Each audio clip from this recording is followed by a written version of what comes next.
Hello there and welcome to the Red Dice Diaries, and in this video I'm going to be talking about how to make your monsters unique.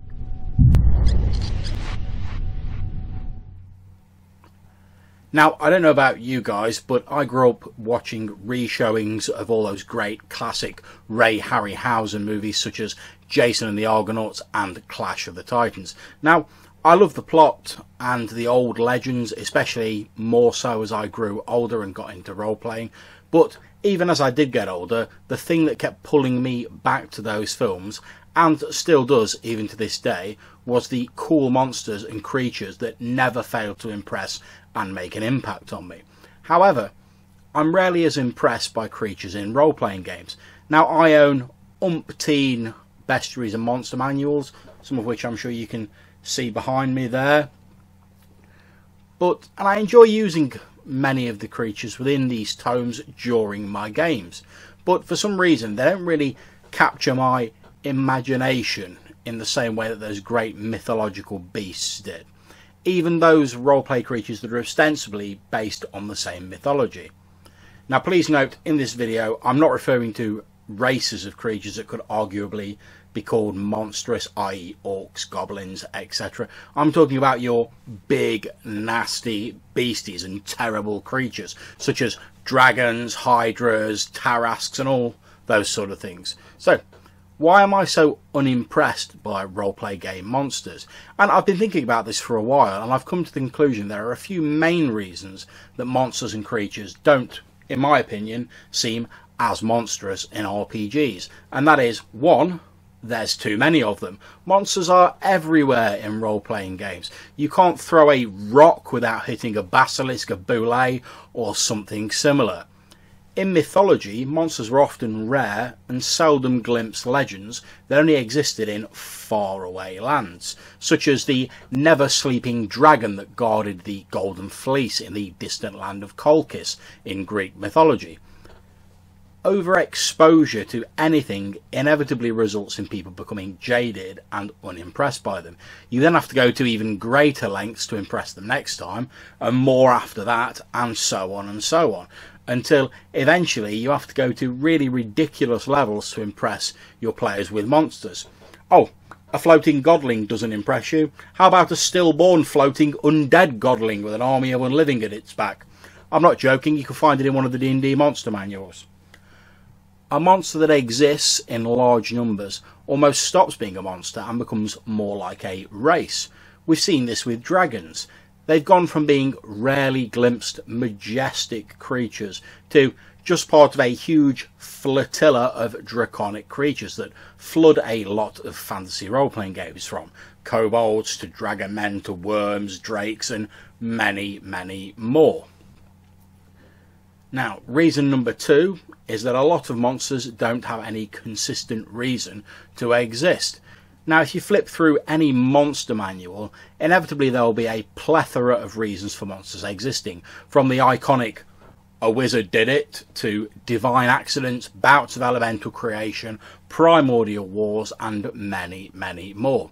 However, just as overexposure to a creature can result in them losing their impact, taking a scattergun approach to monster creation can also have the same effect. Essentially, there are so many ridiculous reasons for monsters existing that it strains credibility, and the players won't really worry so much about finding out why they exist, and they're just going to focus on opening a can of character-sized whoop-ass on it. One of the things that ancient mythology did really well and recognised is that it had a number of great tools for justifying the existence of monsters. And I admit I'm mainly talking about Greco-Roman mythology here, since I'm most familiar with it. And these tools were the gods. Many monsters in the Greek myths were a result of divine dalliance with mortals, or a divine punishment inflicted on a mortal by the hands of the gods. This commonality of creation served a number of useful functions. One, it helped to emphasise the awesome power of the gods and show their hand at work in creation. Two, often those creatures created by divine punishment had abilities and powers that reflected the crime or sin they were guilty of. When used in a roleplay context, this gives the player characters a reason to research the background of a creature, since it will give clues to their strengths and weaknesses. 3, it helped create a sense of history within the world by suggesting there was a greater backstory. And 4, monsters that were once human created a clear divide between those who followed the gods and those who went against them. If anyone who offends the gods could become a monster, then under the right circumstances the same could happen to a player character, and this injects a note of horror and uncertainty into a game that can be very compelling and can lead to a great deal of roleplay and plot. So, what can you do to bring back the monstrousness of monsters in your own game? Well, here's a few things I'd suggest. 1. Make your monsters unique. You can still use the stats from your favourite bestiary, but if you have the players encounter a person turned into a swamp troll when they drown their neighbour, for instance, then have that person be the only swamp troll that the player characters encounter, rather than there being huge tribes of them lurking in every swamp across the map. Doing that just robs the monster of its uniqueness and its individuality. Number 2, take into account why the monster was created and give them strengths and weaknesses appropriately. So in our example, perhaps the swamp troll loses some of its power if it's fully immersed in water, or reverse, perhaps if it's removed from water. It could have the ability to cause the swamp waters to pull people down below the surface, drowning them in an eerie repetition of its original crime. 3, jot down a few details about the monster's background, including the time before it became a monster. Think of the sort of person your monster was before they were punished or transformed. So, in our example, let's make this troll a greedy merchant called Calcados, who coveted his neighbour's beautiful daughter, and when her father forbid him to pursue a relationship with her, Calcados drowned the man. The daughter fled and was not seen again.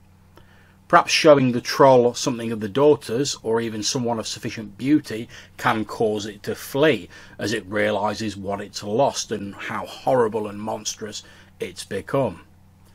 And number 4, decide how the monster transformed or who punished it.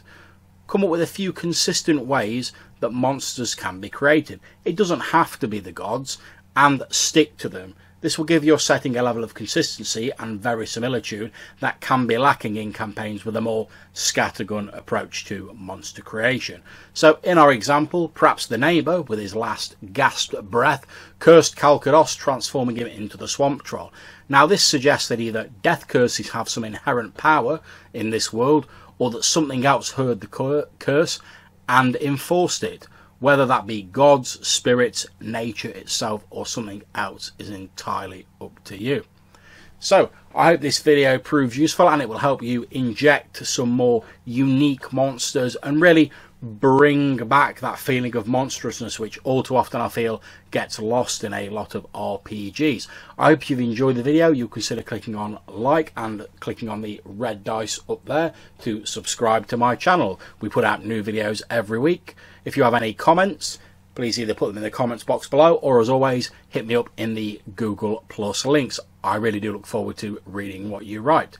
Thank you very much for listening and for watching. Until I see you in the next video, take care.